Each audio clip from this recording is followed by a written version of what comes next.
There are many ways to achieve passive income. I'm Erik and today I'm gonna show you the one I like best and everybody can have it. You can get passive income with real estate, collecting those rents, with royalties, for example making books or songs. Even YouTube can generate you passive income because your older videos are viewed over time as well without any additional work. But problem is that without any work, passive income usually from these goes down in the time. And this is why my favorite passive income instrument is income from dividends. Dividends can go up in time even without any work and everybody can have them. So what is dividend? Dividend is basically payment shareholders receive from company's earnings. You already know because you watch my channel that if you buy a stock, you are buying a piece in that company. You own piece of that company. And dividend is basically thank you from that company. But it's not only with words, but they will give you money each year or quarter or month. It depends on the company how they do it, and not all companies do that, by the way. Let's see some examples so you can better understand. For example, we will look at Pepsi stock because everybody knows Pepsi, right? Pepsi is dividend stock and they are paying dividends. Current stock price of Pepsi is $136.67 and currently their dividend is $4.09.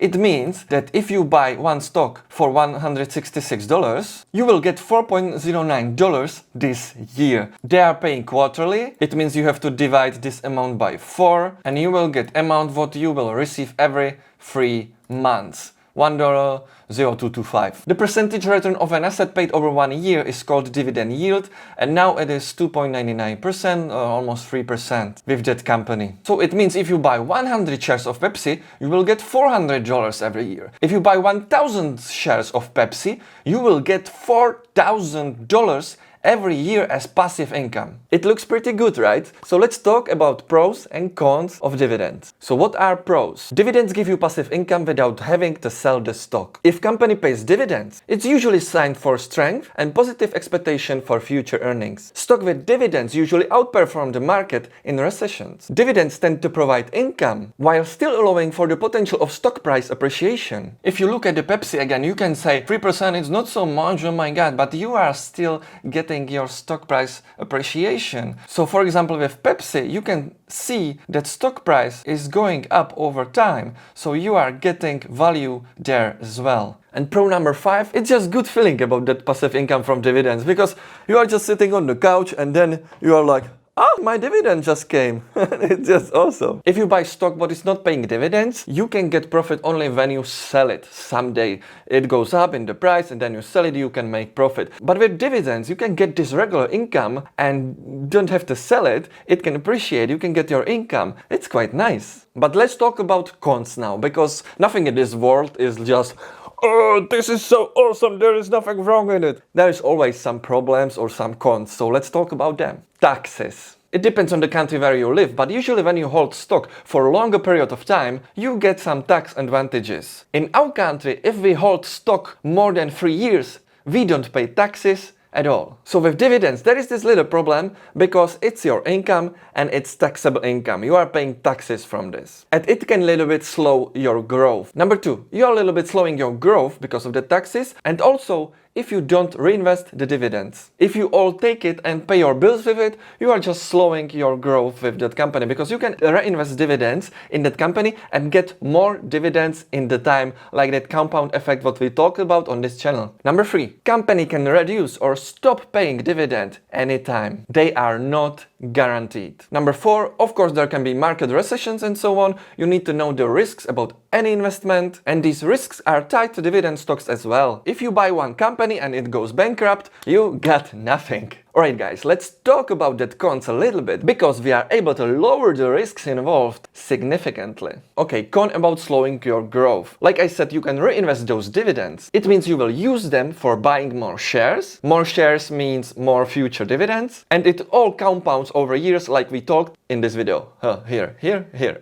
And what about the con that company can stop or reduce their dividend as they like? It doesn't look so good, right? That they can do whatever they want, is nothing is guaranteed. Oh my gosh, I'm so scared. You can lower the risks here as well. If you choose proper companies, you can lower the risks significantly. But be cautious. There are some dividend traps like dividend yield. If you don't understand it and you think that higher dividend yield is better, that's not true. We saw this 3% yield with Pepsi. You can say it's not so much. I found dividend yield with 15%. Oh my gosh, I found better stock. That's not usually true. Usually when you see really high dividend yield, you should be really careful. Because it's not properly sustainable and company can cut dividend in the near future, or maybe something worse can happen. You know what I mean? You should definitely look at consistent and growing dividends over the time. Is the company paying this dividend only 1 year? Or is the company paying this dividend 30 or more years and even growing this dividend every year? These are some indications of company's health and likelihood of paying future dividends. Let's check our example again. So for example, our Pepsi, we can see that dividend growth is 31 years. This company is growing their dividends for 31 years. You can see that company is increasing dividend every year,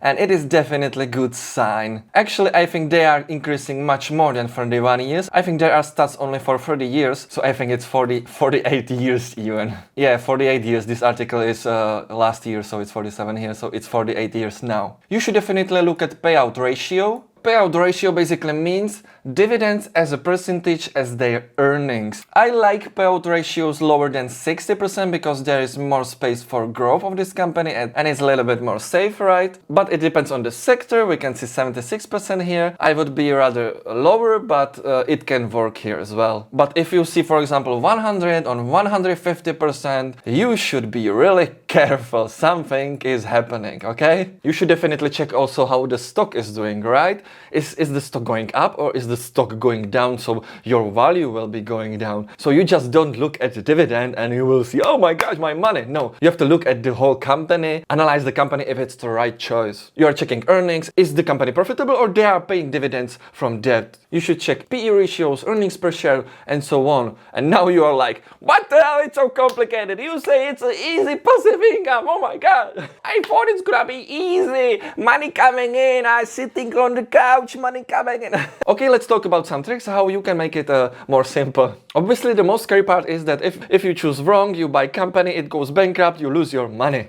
That's why people do portfolios. That's why people choose more companies to diversify the risk. People look at blue chip companies. A blue chip stock is a huge company with an excellent reputation. These are typically large, well-established and financially sound companies that have operated for many years and that have dependable earnings, often paying dividends to investors. You can look for dividend aristocrats and find inspiration there. You can look for dividend kings and find inspiration there. Dividend aristocrats are companies in the S&P 500 that have increased dividends every year for the last 25 straight years. Dividend kings are a rare breed of companies that have raised their dividend for 50 or more consecutive years. Often these companies have durable business models and have done quite well compared to the rest of the market. You can even make it more simple as that and you can buy dividend ETF. Remember how we talk about ETFs, how good investment is it? You can check the video here. So there are also dividend ETFs. Basically by buying ETF, you are buying many companies, so you are pretty well diversified. So let's see some example again. Let's check for example Vanguard High Dividend Yield ETF. This one. This ETF yields 4.03% and holdings of this ETF are for example Johnson & Johnson, Procter & Gamble,